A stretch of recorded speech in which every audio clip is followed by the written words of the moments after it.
ओम नमः शिवाय। शिव जी सदा सहाय। ओम नमः शिवाय। गुरु जी सदा सहाय। रुद्र संहिता के पार्वती खंड का 46वां अध्याय। मैना द्वारा द्वार पर भगवान शिव का परिचन। उनके रूप को देखकर संतोष का अनुभव। अन्यान्य युवतियों द्वारा वर की प्रशंसा। पार्वती का अंबिका का पूजन के लिए बाहर निकलना तथा देवताओं और भगवान शिव का उनके सुंदर रूप को देखकर प्रसन्न होना। ब्रह्मा जी कहते हैं, नारद, तदनंतर भगवान शिव प्रसन्नचित हो अपने गणों, समस्त देवताओं तथा अन्य लोगों के साथ कौतूहल पूर्वक गिरिराज हिमवान के धाम में गए। हिमाचल की श्रेष्ठ पत्नी मैना भी उन स्त्रियों के साथ घर के भीतर गई और शंभू की आरती उतारने के लिए हाथ में दीपकों से सजी हुई थाली लेकर सभी ऋषि पत्नियों तथा अन्य स्त्रियों के साथ आदर पूर्वक द्वार पर आई। वहां आकर मैना ने संपूर्ण देवताओं से सेवित गिरिजापति महेश्वर शंकर को, जो द्वार पर उपस्थित थे, बड़े प्यार से देखा। उनकी अंगकांति मनोहर चंपा के समान थी। उनके एक मुख और 3 नेत्र थे। प्रसन्न मुखारविंद पर मंद मुस्कान की छटा छा रही थी। वे रत्न और स्वर्ण आदि से विभूषित थे। गले में मालती की माला पहने हुए थे। सुंदर रत्न में मुकुट धारण करके उनका मुखमंडल उज्जवल प्रभा से उद्भासित हो रहा था। कंठ में हार आदि सुंदर आभूषण शोभा दे रहे थे। सुंदर कड़े और बाजूबंद उनकी भुजाओं को विभूषित कर रहे थे। अग्नि के समान निर्मल एवं अनुपम, अत्यंत सूक्ष्म, मनोहर, विचित्र एवं बहुमूल्य युगल वस्त्र से उनकी बड़ी शोभा हो रही थी। चंदन, अगर, कस्तूरी तथा मनोहर कुमकुम के अंगराग से उनके अंग विभूषित थे। उनके हाथ में रत्न में दर्पण ले रखा था और उनके दोनों नेत्र कज्जल से सुशोभित थे। उन्होंने अपनी प्रभा से सबको आच्छादित कर दिया था तथा वे अत्यंत मनोहर जान पड़ते थे। अत्यंत तरुण, परम सुंदर और आभरण भूषित अंगों से सुशोभित थे। कामनियों को अत्यंत कमनीय प्रतीत होते थे। उनमें व्याग्रता का अभाव था। उनका मुखारविंद कोटि चंद्रमाओं से भी अधिक आह्लाददायक था। उनके श्रीअंगों की छवि कोटि कामदेवों से भी अधिक मनोहरिणी थी। वे अपनी सभी अंगों से परम सुंदर थे। ऐसे सुंदर रूप वाले उत्कृष्ट देवता भगवान शिव को जमाता के रूप में अपने सामने खड़ा देख मैना की सारी शोक चिंता दूर हो गई। वे परमानंद सिंधु में निमग्न हो गईं और अपने भाग्य की, गिरिजा की, गिरिराज हिमवान की और उनके समस्त कुल की भूरी भूरी प्रशंसा करने लगी। उन्होंने अपने आप को कृतार्थ माना और वे बारंबार हर्ष का अनुभव करने लगी। सती मैना का मुख प्रसन्नता से खिल उठा था। वे अपने दामाद की शोभा का आनंद अवलोकन करती हुई उनकी आरती उतारने लगी। गिरिजा की कही हुई बातों को बारंबार याद करके मैना को बड़ा विस्मय हो रहा था। वे हर्षोत्फुल्ल मुखारविंद से युक्त हो मन ही मन यूं कहने लगी, पार्वती ने मुझसे पहले जैसा बताया था उससे भी अधिक सौंदर्य में इन परमेश्वर शिव के अंगों में देख रही हूँ। महेश्वर का मनोहर लावण्य इस समय अवर्णनीय है। ऐसा सोचकर आश्चर्यचकित हुई मैना अपने घर के भीतर गई। वहां आई हुई युवतियों ने भी वर के मनोहर रूप की भूरी भूरी प्रशंसा की। वह बोली, गिरिराज नंदिनी शिवा धन्य है, धन्य है।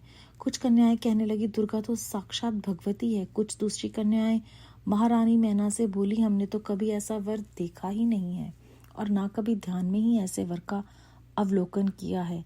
इन्हें पाकर गिरिजा धन्य हो गई। भगवान शंकर का वह रूप देखकर समस्त देवता हर्ष से खिल उठे। श्रेष्ठ गंधर्व उनका यश गाने लगे और अप्सराएं नृत्य करने लगी। बाजा बजाने वाले लोग मधुर ध्वनि में अनेक प्रकार की कला दिखाते हुए आदर पूर्वक भांति भांति के बाजे बजा रहे थे। हिमाचल ने भी आनंदित होकर द्वारोचित मंगलचार किया।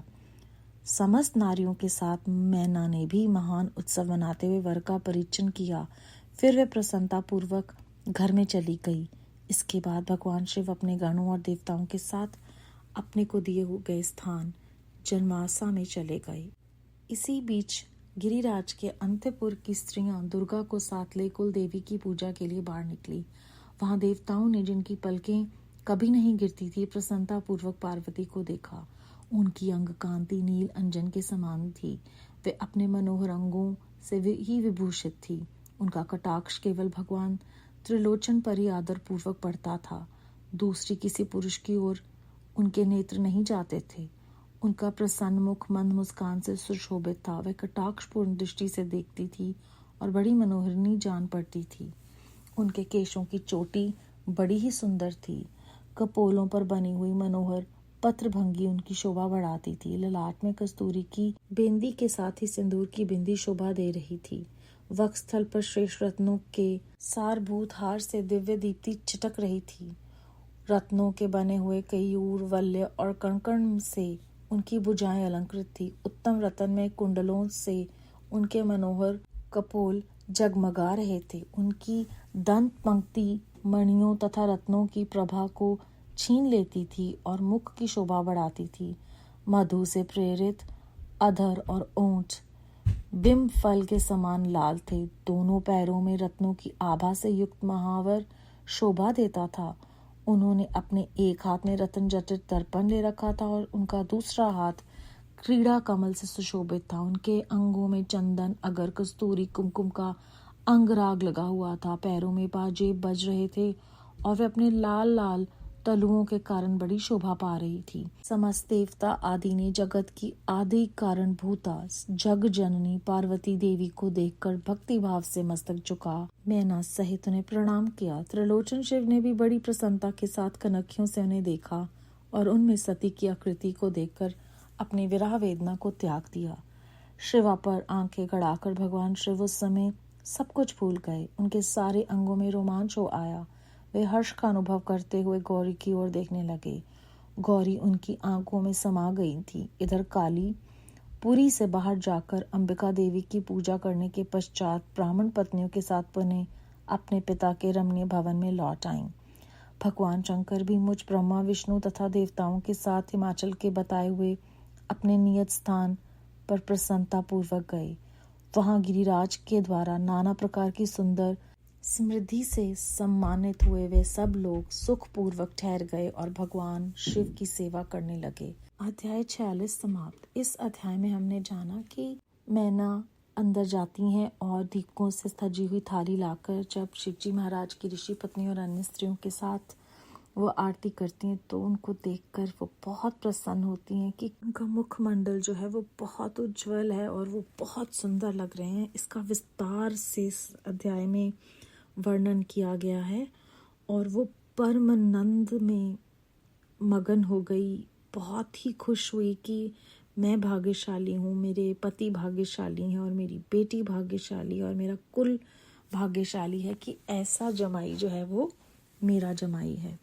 और वो सब कुछ कहने के बाद उन्हें ऐसा लगता है कि मैं चाहे जो मर्जी कर लूँ, जिस मर्जी शब्दों का प्रयोग कर लूँ, पर उनकी जो सुंदरता है, जो मनोहरता है, वो अवर्णनीय है।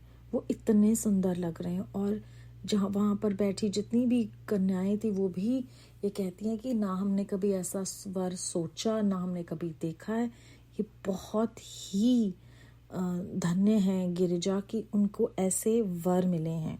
उसके बाद जब गिरिजा आती हैं तो वो भी बहुत सुंदर लग रही हैं और दोनों एक दूसरे को देखते हैं। और यहाँ पर हमारे लिए एक बहुत बड़ी सूक्ष्म सीख दी है। वो कहते हैं कि जब वो पार्वती जी को देखती हैं तो उनके अंदर वो सती जी की आकृति को देखकर अपनी विरह वेदना को त्याग देते हैं शिवजी महाराज। तो हमें यहाँ पर प्रेरणा दी जा रही है कि जो भी हमारा पास्ट है, जो भूतकाल में हो गया है, उसे हमें भूलकर वर्तमान में जो भी हमें मिल रहा है उसी में रहना है। भगवान तो माया से परे हैं, वो किसी शोक या आनंद में नहीं आते। ये पंक्ति केवल और केवल हम सब के लिए है, बताने के लिए कि हमें जो नहीं है, ये जो चला गया, वो सब वैसे ही होना था। इसलिए हमें व्यर्थ चिंता छोड़कर इस समय जो भी घट रहा है उसी को उनका प्रसाद समझकर ग्रहण करना चाहिए।